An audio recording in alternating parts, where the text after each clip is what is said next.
Buenas, buenas. Entramos en otro episodio acá en el Detrás de las Partituras, esta vez superpoblado con una entrevista y somos 5. Así que les voy a dar la bienvenida a Clave Maestra. ¿Cómo andan? Hola, buen Hola, buen día. día. ¿Cómo va? ¿Cómo ¿Cómo les estás? va? ¿Cómo Buenas. va allí? Bueno, me alegro. Estamos acá, vos que estás del otro lado, solo escuchando el audio, te cuento que está Juan Cuellas, Juan Pablo Cuellas, Lucas Dopazo y Bruno Bolini. Y sí, este es el team de Clave Maestra y venimos a hablar un poco sobre la transcripción de partituras y todo lo que tiene que ver con este mundillo. Juan, vos que sos el fundador y creador de este team hermoso que tenemos acá, contanos de qué se trata este proyecto. Bueno, Aye, hola, buen día, como dijimos antes. Bueno, más que el creador, en realidad soy el que los conocía a todos por diferentes lados, ¿no? Siempre gracias a la música y a las diferentes actividades que venimos haciendo. Clave Maestra en realidad viene como a unir cada una de esas cosas que ya hacíamos nosotros mismos, como músicos, como arregladores, orquestadores, compositores, eh, técnicos del instrumento, ¿no? Ujú. Todo el bagaje que veníamos construyendo cada uno por su lado, con Clave Maestra, la idea fue unir eso y que siendo 5 sea muchísimo más productivo, poder hacer las diferentes tareas y trabajos que nos van pidiendo. Me encanta.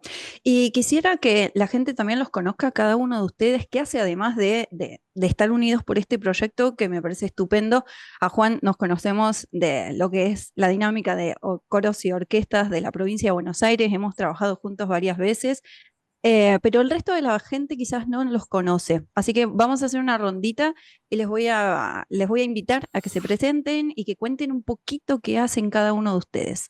Lucas Dopazo, ¿dónde andás? ¿Qué haces? ¿Y cuál es la dinámica natural con la música? ¿Cómo están? Bueno, yo vivo en Coronel Pringles, soy del sur de la provincia de Buenos Aires. Estudié en la Facultad de Bellas Artes en la Universidad de La Plata, estudié composición musical. Bueno, se nos va un poquito Lucas, así que le damos un poquito paso a Bruno. Contanos, Bruno Bolini, ¿qué haces? ¿Cómo va? Y ahora cuando retome la conexión Lucas, retomamos con él. Hola, ¿qué tal? Buen día. Bueno, mi nombre es Bruno. Yo estudié contrabajo en el Conservatorio de la Ciudad de Buenos Aires. Igualmente lo conozco a Juan también de hace rato, porque también soy de Bragado. Eh, Además del contrabajo toco otros instrumentos, por ahí no también, pero que me permiten hacer por ahí lo que hago todos los días, que por ahí también es un poco arreglar, un poco componer. Tengo un grupo folclore, va con Pablo, que se llama Acre, después también un grupo de rock, pero básicamente últimamente lo que estoy haciendo más es por ahí tocar el contrabajo, eh, tango, así que bueno, eso es más o menos mi actualidad hoy en día. Qué bueno, qué bueno. Lucas, volviste un poco con la conexión. Retomemos, ¿qué haces? Bien, no sé hasta dónde se llegó a escuchar. Les contaba que soy de Coronel Pringles, al sur de la provincia de Buenos Aires. Estudié composición en la Universidad de La Plata y soy pianista, arreglador y docente. Espectacular. Bueno, vamos con Juan Pablo Cuellas, que obviamente es el hermano del otro Juan Cuellas. Así que, Juan, Bueno, hola, hola a todos. Soy de Bragado también, bueno, como obviamente mi hermano Juan y Bruno. Soy guitarrista, docente. Eh, Hemos compartido, bueno, nuestros estudios con Lucas en La Plata. Y bueno, básicamente me dedico a transcribir en clave maestra eh, y, y a trabajar sobre algún arreglo, ya sea de folclore o de tango, si es que surge. ok. Y Juancito, yo te anticipé un poquito que estamos en el rubro docente también y que hemos trabajado en las orquestas, pero además, ¿qué haces de todo esto? Bueno, sí, gracias. Sí, fuimos compañeros en el programa de coros y orquesta, ambos éramos profe de lenguaje musical. Ujú, Digamos, dije éramos porque ya no estamos más en ese programa. así es. En mi caso fui buscando dentro de la docencia otros espacios que me enriquecieran más y que también fueran un desafío. Y ahora estoy dirigiendo dos orquestas. Así que bueno, fui mutando un poco en ese sentido. Después yo soy pianista, me dedico a tocar el piano. Toda mi vida toqué tango, pero también he hecho otras cosas, folclore. En mi época de estudiante también un poco de jazz, cuando estaba en la ciudad de La Plata. También estudié composición ahí, por eso lo conozco a Lucas de la Facultad de Bellas Artes. Y ya dijeron Pablo y Bruno que somos todos de Bragado, a excepción de Lucas que es de Pringles, bueno, y a Yelen que es de Lincoln, ¿no? Pero así que también nos conocemos desde muy chiquitos, de tocar juntos en diferentes grupos. Y bueno, y la otra faceta que tiene que ver muchísimo con clave maestra es la de arreglar, la de revisar, transcribir, copiar. La copistería es un trabajo de muchísimos siglos, era a mano antiguamente, Total. ya hace varias décadas se empezó eso a desarrollar con la tecnología, y bueno, eso viene con mucha velocidad, así que bueno, dentro del mundo de la música uno puede ir encontrando un montón de facetas y bueno, que hay que investigarlas y que hay que desarrollarlas. Y ahí vamos por ahí. Mucha gente no tiene ni idea qué rol ocupa un servicio como este, el que brinda clave maestra, y qué necesidades resuelve en la vida del músico. Juan, ya que estás tomando la palabra hablando de copistería, ¿me podrías contar un poco cómo es que aplica esto en el mundo musical? Claro, en realidad la música es muy, muy amplia, o sea, desde géneros, pero hasta formaciones. Puede tener solistas, ¿no? Pianistas, violinistas, etcétera, que con sus obras ya sea tocando solo como con orquesta, hasta orquestas sinfónicas, ¿no? En general, toda esta música, digámosle, formal, se trabaja con partituras, con Ujú. música escrita. Alguien piensa una música, la compone y la baja a un papel. Bueno, esto con el correr de los siglos se fue haciendo, y bueno, con la invención de la imprenta, esto se fue haciendo mucho más grande, y se puede lograr de que las obras se toquen en más lugares, etcétera, ¿no? Todo lo que es difusión. Ujú. En este sentido, puede haber dentro de esos servicios que el compositor necesite que la obra sea copiada, ya sea para que se edite o básicamente para que se vea mejor. Porque por ahí el compositor en su apuro escribió a mano, eh, ya sea porque la inspiración le fue bajando y escribió y está todo desprolijo en un score. Bueno, ahí entra la figura del copista que copia todo eso, lo revisa. En particular, en mi experiencia, la etapa de revisión es muy importante, pasa por muchísimas, para llegar después a que el trabajo final sea excelente y que no haya dudas, y que después, por ejemplo, no haya grabaciones con errores, o por ejemplo con diferentes versiones porque no se sabía bien qué es lo que decía, etc. Entonces, bueno, el copiar no es solamente mirar una nota y pasarla a otro lado y listo, sino que también tener una interpretación musical de lo que está sucediendo, y ahí hay que tener mucha información, mucha formación en armonía, instrumentación, composición, etcétera. Escuchar muchos discos, escuchar mucha música que te dé bagaje Ujú. y experiencia para esto. Así Y que bueno, un poco viene por ahí lo que es el trabajo de copiado, digamos. La magia de las mariposas. Un cuento simple, práctico y didáctico para abordar el miedo escénico en las primeras infancias. La magia de las mariposas, por Ayelen Correa. Disponible en Amazon. me imagino también que igual como nombraste Lucas, que tu rol también desde la composición, desde el estudio que has hecho de composición, ¿cómo mirás este aporte y desde qué aristas pueden aportar justamente, valga la redundancia, hacia el quehacer musical y tu ojo como compositor? ¿Cómo se da acá? Viene un poco, creo, de la mano de lo que decía Juan recién, de esta cuestión ya del trabajo de la revisión, de una partitura, por ejemplo, que nos llega. Ya hay una mirada también creativa a veces en la toma de decisiones. En algunos aspectos uno también pone esa cuestión creativa, o cuando no está muy clara alguna cuestión musical en la copia, o si tenemos que desgrabar también, que es otro de las cosas que hacemos. También si no está muy claro quizás desde el audio, uno tiene que tomar decisiones creativas en ese sentido y desde la composición, en cómo poder completar eso que falta. Así que está muy presente en ese sentido. Total, me encanta. Em, Bruno, quisiera preguntarte, ¿qué es desgravar con tu mirada de instrumentista e intérprete? Y principalmente tratar de poner una idea en la que nosotros tenemos en la oreja o escuchamos y tratar de traducirlo por ahí a una partitura para que otra persona por ahí lo pueda tocar. Eh, Generalmente cuando hablamos de grabar algo específicamente, por ahí estamos tratando de buscar todo lo que está sonando en ese momento. Pero como dice Lucas, por ahí a veces la precariedad de las grabaciones o del audio lleva a que uno por ahí tenga más que reconstruir que poder grabar porque por ahí no se escucha todo lo que está en la música. Ok, Eh, no sé, ahora estoy tratando de recordar alguna otra cosa más, pero básicamente eso. Tratar de pasar al lenguaje escrito lo que está sonando en la música, ok. que muchas veces es difícil porque eh, por ahí la música es mucho más libre que por ahí un pedazo de papel, entonces hay que poner muchas cosas para que sea claro para la persona que lo esté leyendo.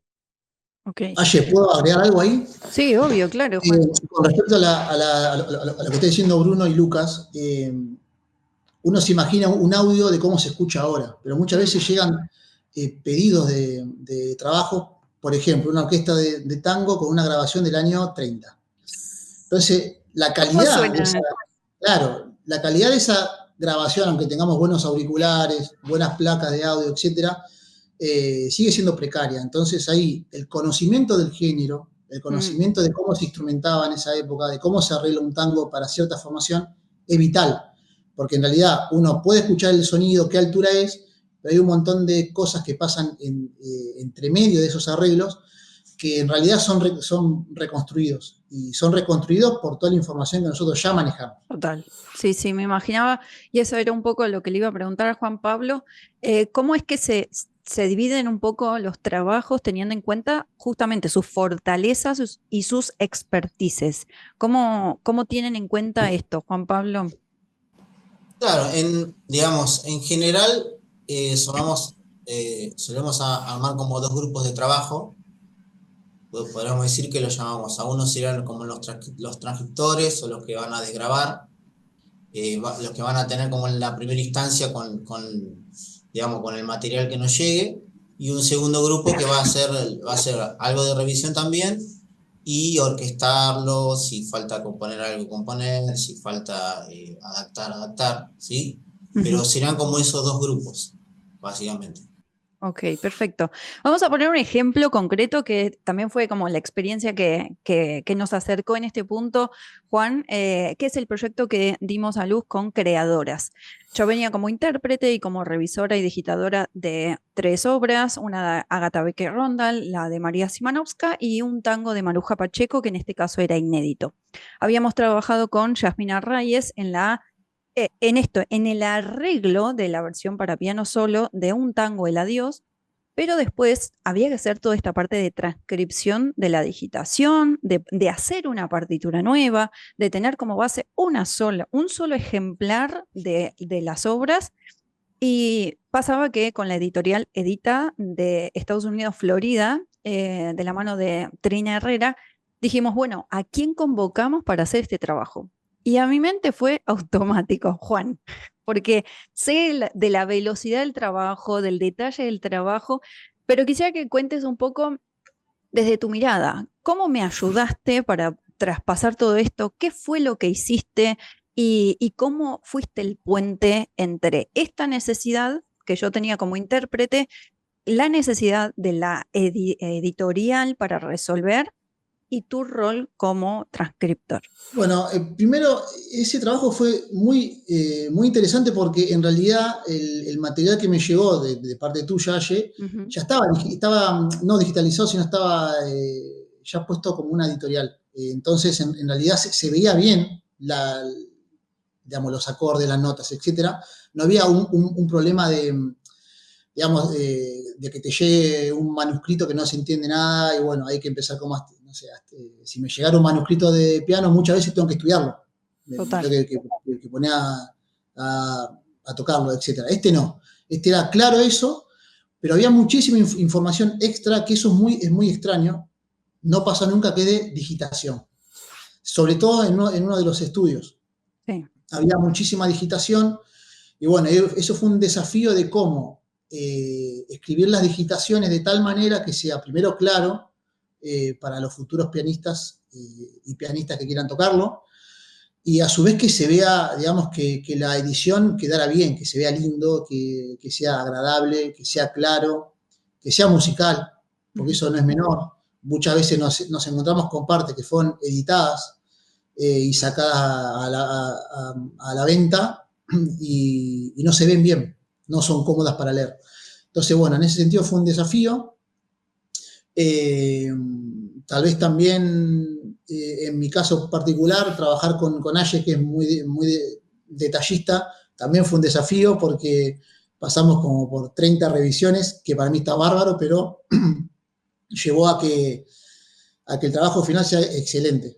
Uno ve ahora cómo quedó el libro y yo no lo puedo creer. Las ligaduras, toda una cosa muy puntillosa, que tiene que ver con el lado femenino creo, de Aya, y viendo eso, no, fíjate acá que esto tiene que dar esta ligadura justita en la negra, fíjate. Y bueno, eso cuando uno se sienta a estudiar es hermoso. Estudiar con un material que a la vista es agradable es ideal. Total. Y el que me conoce sabe que soy detallista y que trabajo de esa manera, pero también buscar a alguien que sea permeable a ese detalle y que te siga sin estar como renegando de esa necesidad que tiene el intérprete, para mí es súper, súper importante, que hace al trabajo en conjunto y, como decís, a que sea un trabajo de excelencia, que pueda competir con otro tipo de ediciones de primera liga y no que sea, bueno, hacemos algo entre casa. No, no, estamos hablando que tuvimos el placer de trabajar con una editorial de Estados Unidos que tiene una linda llegada al público y eso también hace a la experiencia. Sí, Quisiera además, que... perdón, Sí. este nivel de detalle también se traslada Mm. cuando uno entra a todos los trabajos que tiene Trina Herrera ahí en su página. Cuando uno entra ahí es increíble el nivel de detalle que tiene, la presentación, todos los trabajos que ellos tienen ahí para entrar y ver. O sea, hay como toda una línea de búsqueda de detalle eh, que está buenísima y que creo que es lo que estamos queriendo trasladar a Clave Maestra. Sí. Porque esto que estás diciendo vos desde lo visual, tanto Lucas, Pablo como Bruno son así y más en la cuestión de audio y de grabación y transmisión y composición. Son sumamente detallistas, puntillosos. Entonces eso está buenísimo para el resultado final. Total, total. Y me parece que es muy importante cuando alguien confía un trabajo de esta índole, que del otro lado haya esa responsabilidad, ¿no? Del detalle, de la mirada minuciosa, porque es lo que hace al trabajo de excelencia. Ahora, me voy a meter en un terreno un poco complejo. Viene en boga el tema de la inteligencia artificial y todo lo que viene como por detrás de esto, y muchas veces se pierde esta mano de obra artesanal que hay en la construcción de las transcripciones y de la partitura per se. Juan Pablo, quiero que me cuentes un poco cuál es tu mirada con la inteligencia artificial y qué sentís que Clave Maestra toma como herramientas y qué elige dejar a un costado.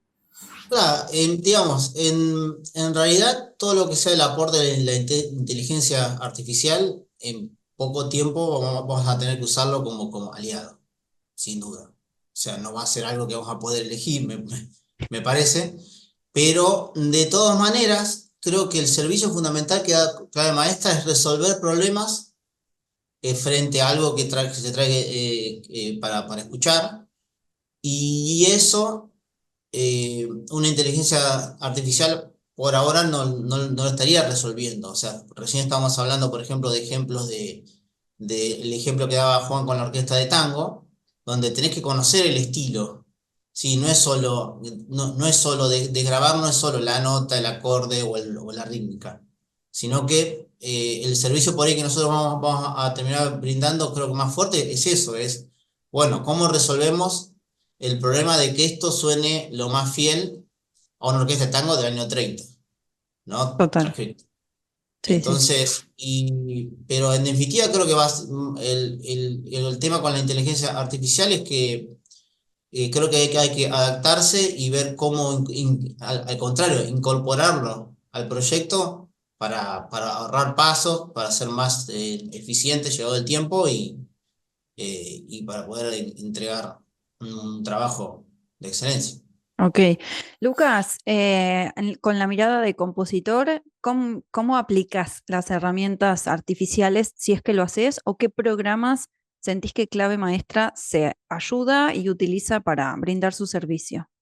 Creo que hoy en día todas las áreas por ahí que intervienen en nuestro trabajo están tocadas por la inteligencia artificial. Tanto las herramientas de escritura, las herramientas de edición de audio también. Detrás del funcionamiento está, y cada vez está más, ¿no?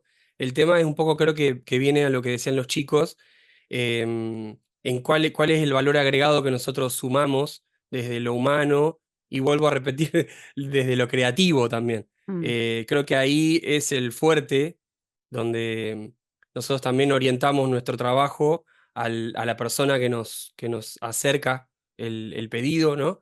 Y apuntamos a personalizar lo más posible y a respetar el deseo, digamos, artístico, la voluntad artística que hay detrás de ese pedido para que sea lo más ajustado posible a la necesidad.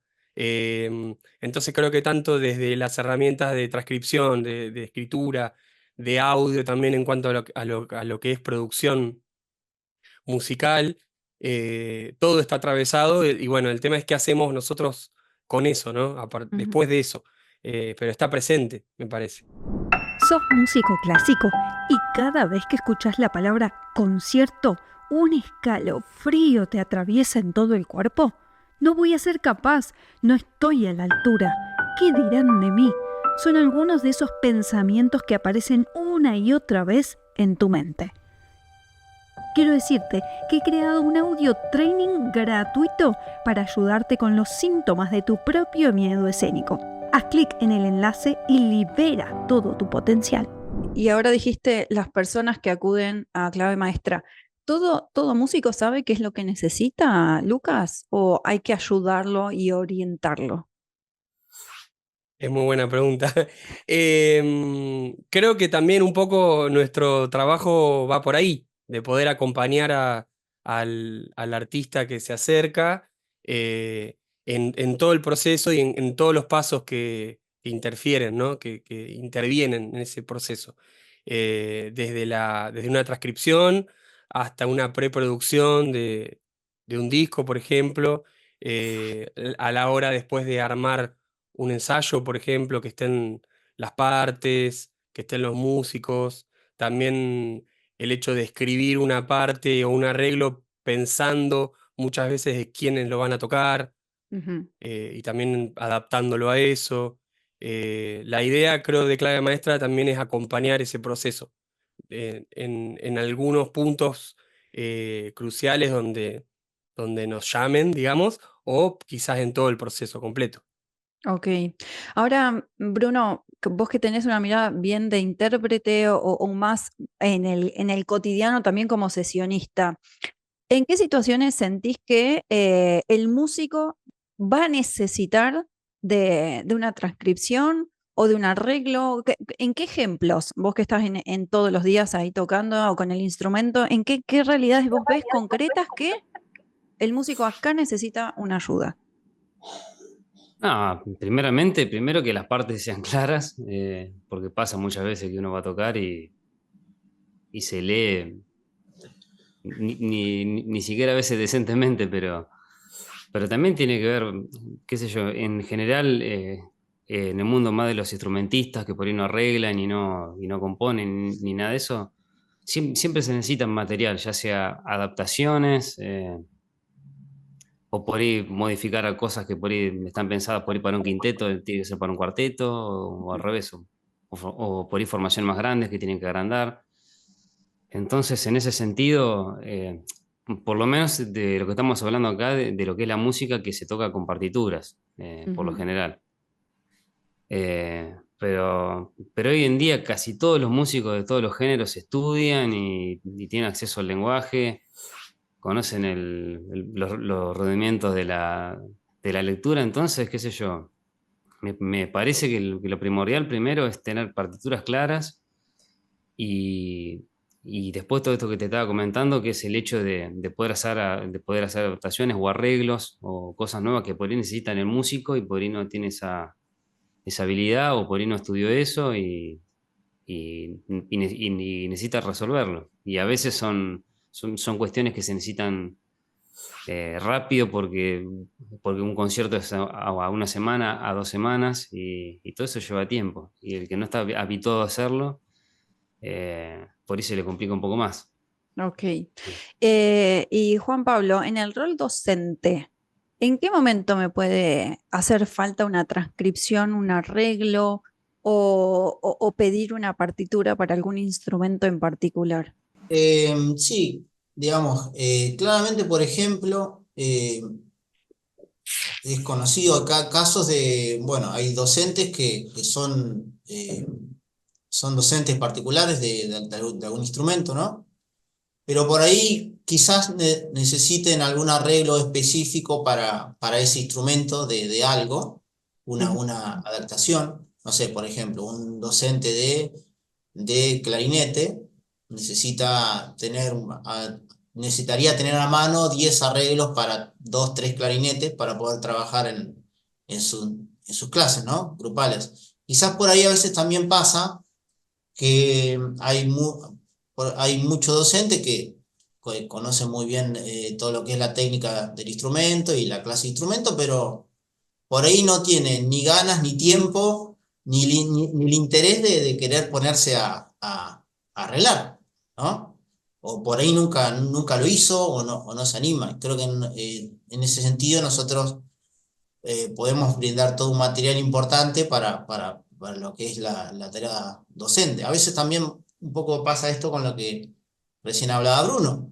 A veces hay músicos que solamente les gusta ir a tocar, básicamente. Entonces, y no es que no puedan sentarse a escribir algo o a arreglarlo, sino que sencillamente les gusta ir a tocar y quieren tener un servicio en el cual, bueno, le dan como el arreglo o la partitura como cocinada y ya, ¿no? Y me acordaba un poco de la experiencia que he tenido en las orquestas escuelas, que muchas veces hay plurinivel y la verdad es que es muy desafiante tener que llevarse a casa toda esa tarea, entre comillas, de hacer arreglos, además de dar clases, de que uno va para un lado y para el otro, que está exhausto.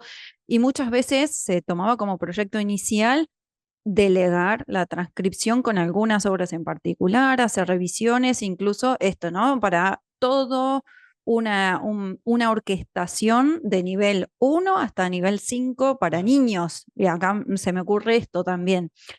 Sin embargo, quería, Juan Cuellas, que me cuentes un poco la primera experiencia que tuvieron con algún pedido importante, que sientas que ha sido relevante y un antes y un después en el trabajo de ustedes como equipo. Este equipo, que ahora somos 5, ¿no? Comenzó siendo 4, que bueno, todos menos Aye en ese momento.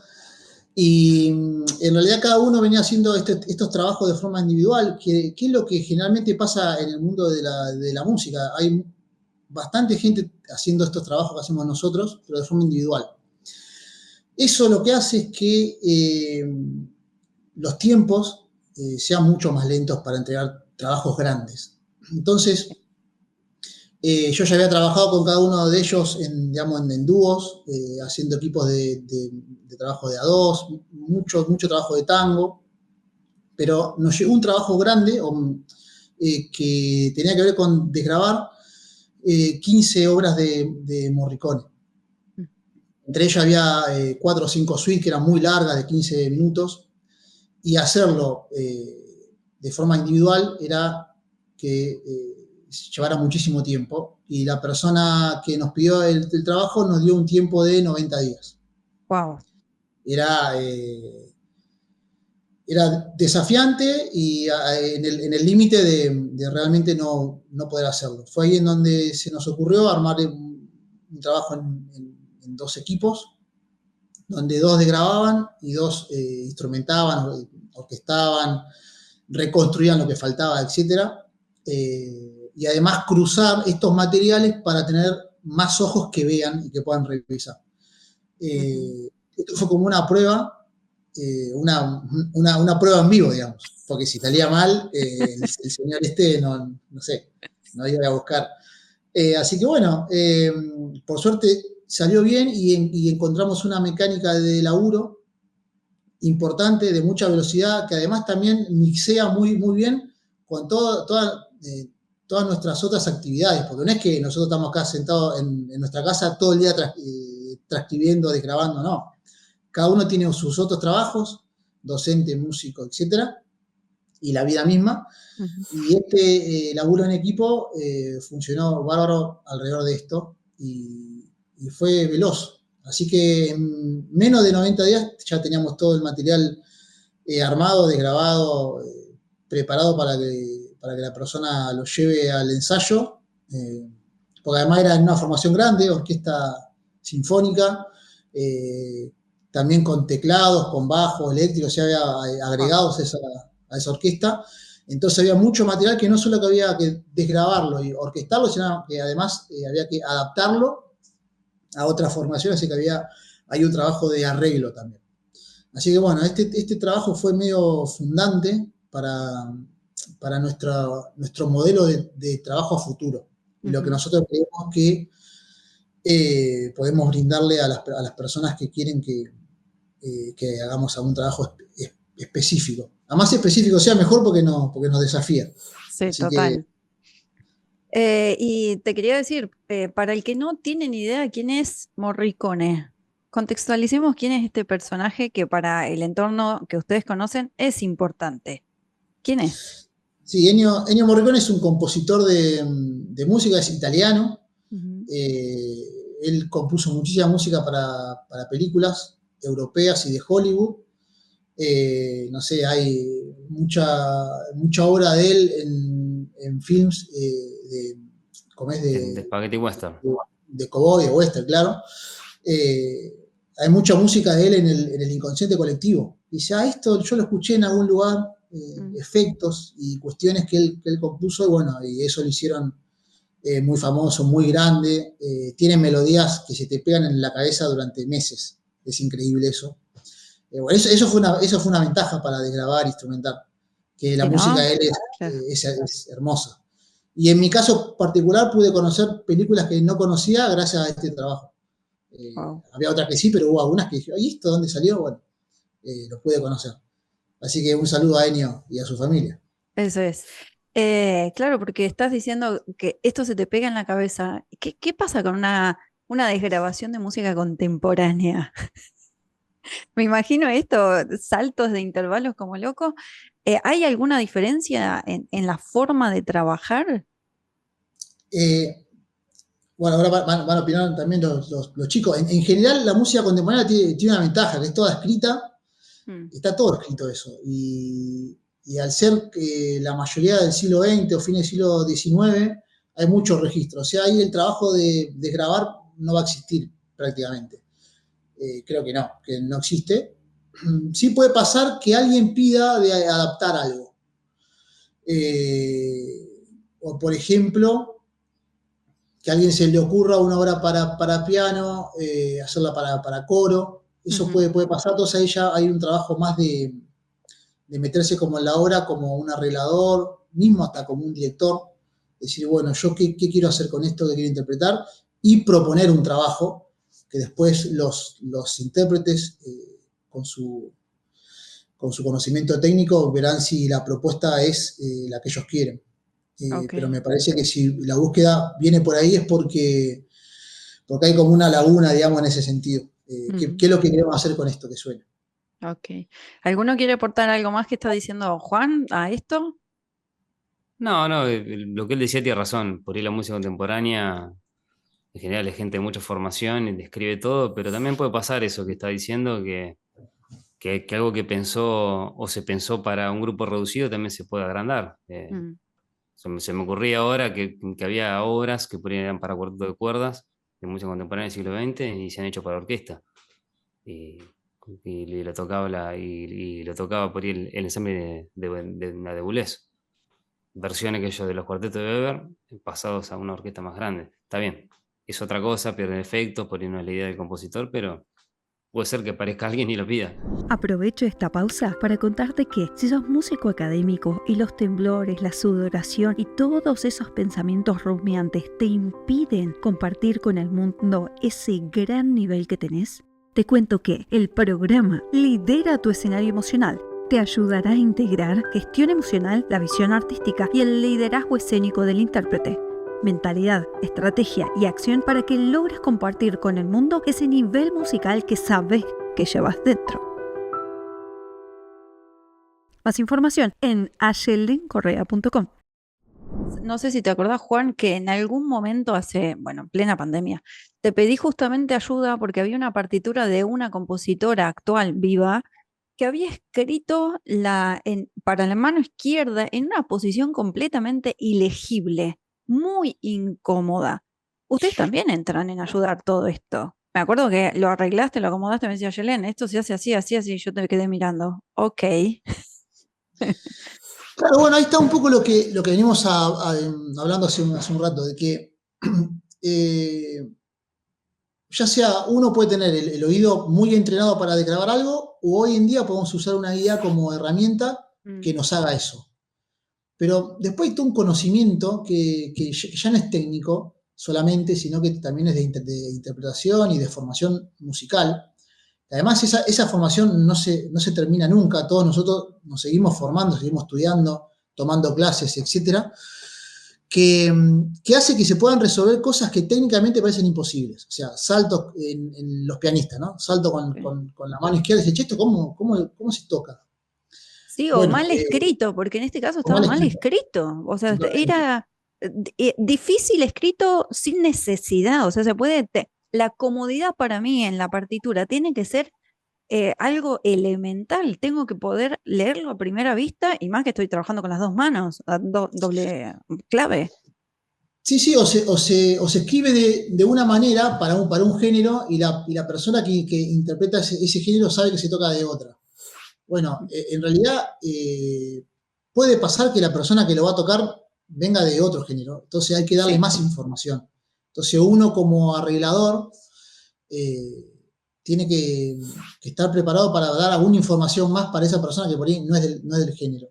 Bueno, esos son todos desafíos propios que en clave maestra vamos a abordar todo el tiempo y lo estamos haciendo con los trabajos que nos van llegando.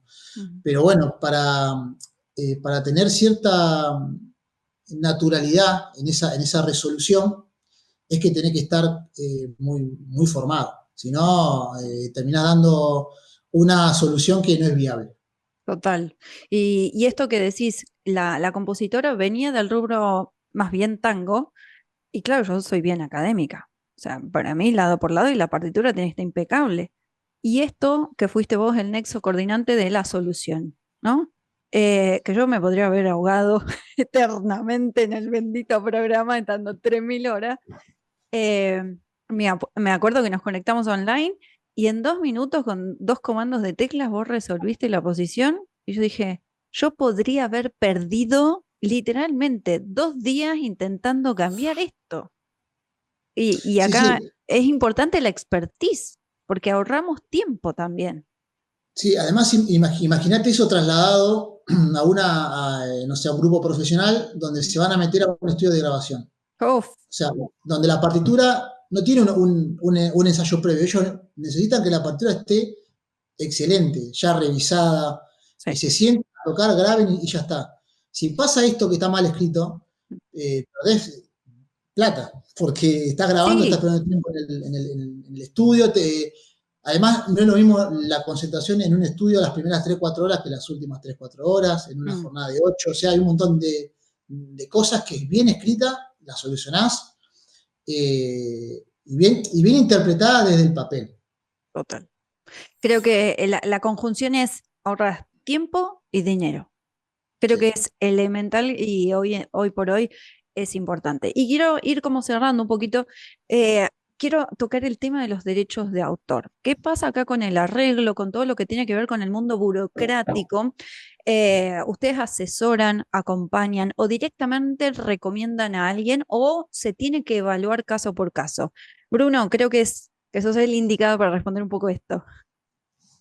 Qué sé yo, con lo que tiene que ver con el derecho de autor, bueno, uno sabe que nosotros también con Clave Maestra podemos brindar ese servicio que es el tema del registro de temas, que toda persona que haga una canción y quiera cobrar derechos lo tiene que hacer, qué sé yo, acá en Argentina el caso es Sadadic, pero en otros lugares del mundo son otras asociaciones que también tienen que hacer el mismo trámite.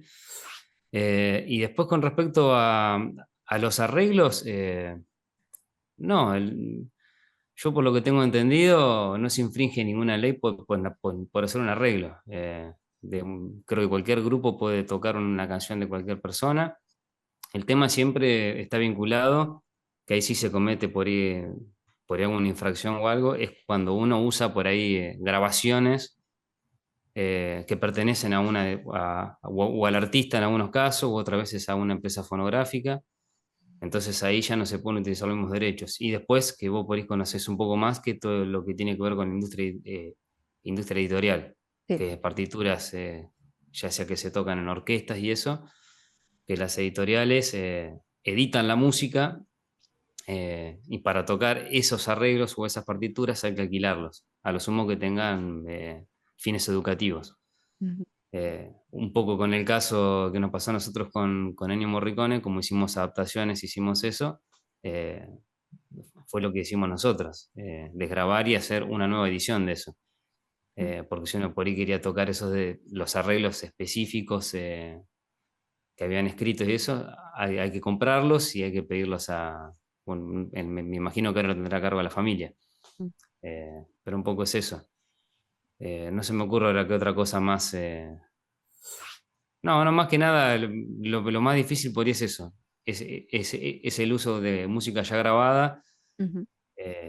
que no se puede utilizar o que directamente ya hoy en día con lo que pasa con YouTube, viste, cuando uno sube un video y tiene tantos segundos para mostrar algo, porque Sí. ya directamente ahí ya funciona el Content ID, que es una invención de Google, que te detecta directamente el tema y ya el que recauda no es el que hizo el video, sino el que es autor de la música. Imagino que algo parecido va a pasar con la imagen también. Claro. Pero bueno, Agrego, eso es. Sí, Juan. agrego lo de intérprete. Por ejemplo, Mm. si grabás un disco, que es por ADI, ¿no? Grabás el disco, bueno, vos presentás el disco que grabaste y eso también tiene un beneficio económico para la persona que después si lo reproducen, como tocaste en ese disco, también. Ok. Claro, sí, de eso no hablamos, pero bueno, pero ADI específicamente no es una organización que exista en todos los países. Acá en Argentina sí, que reconoce el derecho a intérprete, pero yo sé que en Estados Unidos no, es toda una discusión hoy en día eso. El Mira. que grabó, grabó y ya está. Y no recauda nunca más. O Teléfono sea, para Biden. Dale. O Donald, si viene a Donald, dale. Bueno, sí, bueno, pero tiene que ver por ahí con la idiosincrasia de los países y cómo están formados. Pasa lo mismo con el tema de los derechos. sí. Yo no soy un experto en derecho, pero yo sé que todo lo que es el derecho acá en Argentina es romano, entonces todo lo que uno hace ya de por sí es de uno, es imposible ceder eso. Pero sé que en Estados Unidos, como viene de otra rama el derecho, uno puede hacer canciones y se las vende a otro, y ya pasan a ser de otra persona. Es interesante esto porque esto es de la Por eso, expertise por de eso toda cada esa, uno. Sí. por eso toda esa cosa que está con los ghostwriters o de artistas que son por ahí mainstream y no se sabe quién hace las canciones. Ok. Porque por ahí tienen un montón de compositores, por ahí tienen 7 u 8, que por ahí aparecen como productores, pero son compositores. Mm. las canciones que graban. Qué interesante el tema. Bueno, entonces, clave maestra, nos pueden contactar a cualquiera de los 5, porque yo esto no lo dije, pero yo también formo parte de clave maestra. Estoy un poco más en esto, en la difusión, en la dinámica de la estructura, la página web, que se vea qué hacemos y cómo lo hacemos, y esto me parece interesante. Así que yo agradecida también a Juan que me convocaste a este espacio, y feliz, porque tengo como un granito de arena muy grande, Argentina, porque esto de estar compartiendo con ustedes me alegra. Y por el otro lado, quiero justamente destacar la parte humana, la empatía, la adaptabilidad y la escucha de resolver con lo que la persona viene, con lo que trae, ¿no? Y eso hace mucho a la diferencia, a la atención, no solo al músico, la persona, sino a cómo es que el otro vive el servicio y cómo se siente arropado y contenido por esta situación a resolver. Es decir, clave maestra viene a resolver una necesidad, y qué mejor si lo hacemos con amabilidad, con humanidad y poder estar al servicio del otro. Así que muchas gracias a cada uno de ustedes, Juan Pablo, Juan Cuellas, Bruno Bolini y Lucas Dopaso, y quien les habla, Ayelen Correa. Les vamos a dejar toda la información para que quien necesite de estos servicios de clave maestra lo van a tener acá en la descripción del episodio, en detrás de las partituras. Y qué mejor hablar de la transcripción, del arreglo y de cómo se vive en el detrás de las partituras bien hecha con clave maestra. Gracias, chicos. Gracias a vos, Ayelen. Gracias. Gracias. Te cuento que me encontrás en ayelencorrea.com. Ahí vas a descubrir cada uno de los espacios que creé exclusivamente para vos. ¡Hasta la próxima!